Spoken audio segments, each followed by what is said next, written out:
freie Frau, für die natürliche Frau, die einfach mal nicht immer angepasst ist, sondern frei und diese Lust, sie selbst zu sein, ihr ganzes Frausein zu mögen und ihrem Wesen nachzuleben. Und dass sie von allem etwas darin finden und sich ein Stück inspirieren lassen, dass sie dieses Königliche und dieses Wilde in sich selbst wieder entdecken. Und das gilt genauso für den Mann. In dem Sinn, als Einladung und Inspiration möchte ich diese Ausstellung eröffnen. Ihnen ganz herzlich danken, dass Sie das so vermittelt haben. Und wünsche Ihnen jetzt einfach Freude, dieses königliche Wilde und alles andere, was da in uns Frauen noch liegt, anhand dieser Bilder zu betrachten und zu beschäftigen.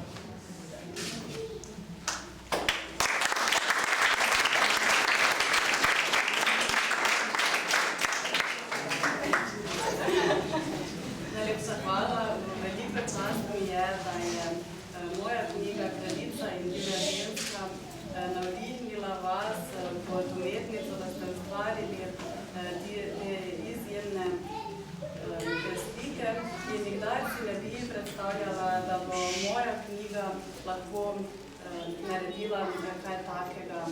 In to zlato,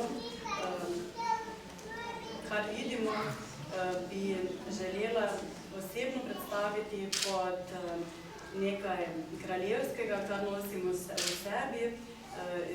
Divje pa pomeni predvsem naravno in svobodno, da živimo svobodno in v skladu s svojimi normami in predstavami.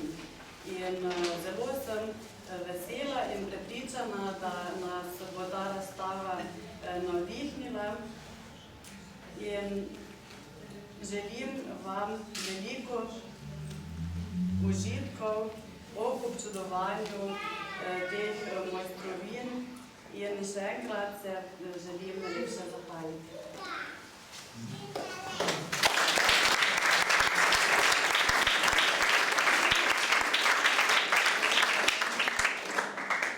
Hvala vam za pozornost, da ste nas spremljali. Še enkrat bi vas povabila, da si knjigo, v kateri je bilo v tem večeru govora, ko ga vidim se v tebi, avtorica Linda Jaroš, lahko tudi dobite in hkrati z njo tudi podpis naše gostje. Hvala in prijeten ogled.